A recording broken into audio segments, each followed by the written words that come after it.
வணக்கம் நண்பர்களே, இது உங்கள் எஸ்எஸ் மீடியாவின் மாவட்ட செய்திகள். உருக்கமான கடிதம் எழுதி வைத்துவிட்டு புது மாப்பிள்ளை தூக்கு போட்டு தற்கொலை, மனைவி மாமியார் உட்பட 4 பேர் கைது. தேனி மாவட்டம் சின்னமனூர் கே குளம் அண்ணாமலை நகரை சேர்ந்தவர் பாலசுப்ரமணி. அவருடைய மகன் கோபிநாத், வயது 30. டிப்ளமோ படித்த இவர் சவுதி அரேபியாவில் வேலை செய்து வந்தார். அவருடைய மனைவி ஜெயப்பிரியா, வயது 23.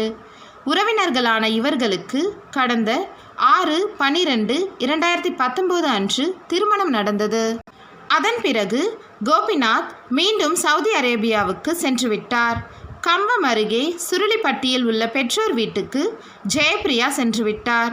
இந்த நிலையில் கடந்த 13ஆம் தேதி சவுதி அரேபியாவிலிருந்து கோபிநாத் சொந்த ஊருக்கு வந்தார். இதனை அடுத்து தனது மனைவியை அழைப்பதற்காக சுருளிப்பட்டிக்கு அவர் சென்றார். ஆனால் அவருடன் வருவதற்கு ஜெயப்பிரியா மறுத்துவிட்டார்.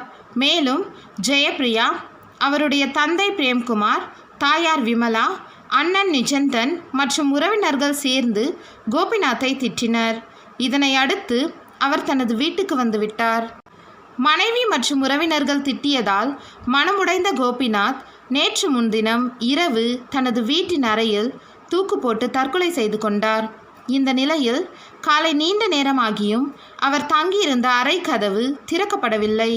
உள்பக்கமாக பூட்டப்பட்டிருந்த கதவை உடைத்து உள்ளே சென்று அவருடைய தந்தை பார்த்தார். அப்போது அறையின் மின் விசிறியில் கோபிநாத் தூக்கு போட்டு தற்கொலை செய்திருப்பதைக் கண்டு அதிர்ச்சி அடைந்தார். இது குறித்து சின்னமனூர் போலீஸ் நிலையத்துக்கு தகவல் தெரிவிக்கப்பட்டது. அதன் பேரில் போலீஸ் இன்ஸ்பெக்டர் சண்முகலட்சுமி தலைமையிலான போலீசார் சம்பவ இடத்துக்கு விரைந்தனர். பின்னர் கோபிநாத்தின் உடலை கைப்பற்றி பிரேத பரிசோதனைக்காக சின்னமனூர் அரசு மருத்துவமனைக்கு அனுப்பி வைத்தனர். இதற்கிடையே கோபிநாத் தற்கொலை செய்து கொண்ட அறையில் போலீசார் சோதனை செய்தனர். அப்போது அவர் தனது கைப்பட எழுதிய உருக்கமான கடிதம் சிக்கியது. அந்த கடிதத்தில் அவர் கூறியிருப்பதாவது: நான் கோபி எழுதி கொள்கிறேன். எனக்கு வாழ விருப்பம் இல்லாததால் நான் உயிரை மாய்த்து கொள்கிறேன். நான் இதை செய்யாவிட்டால் என்னுடைய குடும்பத்தினர் என்னை நினைத்து மிகவும் வருத்தப்பட்டு இறந்து விடுவார்கள். அதனால் என் முடிவை நானே தேடிக்கொள்கிறேன். எனது அம்மா அப்பாவுக்கு நான் ஒரு மகனாய், என்னுடைய தம்பிக்கு அண்ணனாய் என்ன செய்ய வேண்டுமோ அதனை செய்துவிட்டேன். இனிமேல் என்னுடைய அம்மா அப்பாவை பார்த்து கொள்ள தம்பி இருக்கிறான். என் சாவுக்கு 7 பேர் காரணம். உண்மையான நீதி கிடைத்த பிறகே என் உடலை எரிக்க வேண்டும். என் சாவுக்கு பிறகு இந்த மாதிரியான முடிவை இனிமேல் யாரும் எடுக்க வேண்டாம். அதனால்தான் நான் இந்த முடிவை எடுத்துக்கொள்கிறேன். என் சாவுக்கு காரணமான ஜெயப்பிரியா, பிரேம்குமார், கமலா, நிஜந்தன், ஜெயப்பிரியாவின் உறவினர்கள் விமலா, வாசியம்மாள், நர்மதா ஆகியோருக்கு உண்மையான தண்டனை கிடைக்க வேண்டும் என்று மிகவும் தாழ்மையுடன் கேட்டுக்கொள்கிறேன். இவ்வாறு அந்த கடிதத்தில் கூறப்பட்டிருந்தது. இந்த சம்பவம் தொடர்பாக கோபிநாத்தின் தந்தை பாலசுப்ரமணி சின்னமனூர் போலீஸ் நிலையத்தில் புகார் கொடுத்தார். அதன் பேரில் கடிதத்தில் குறிப்பிடப்பட்டுள்ள 7 பேர் மீது போலீசார் வழக்கு பதிவு செய்துள்ளனர்.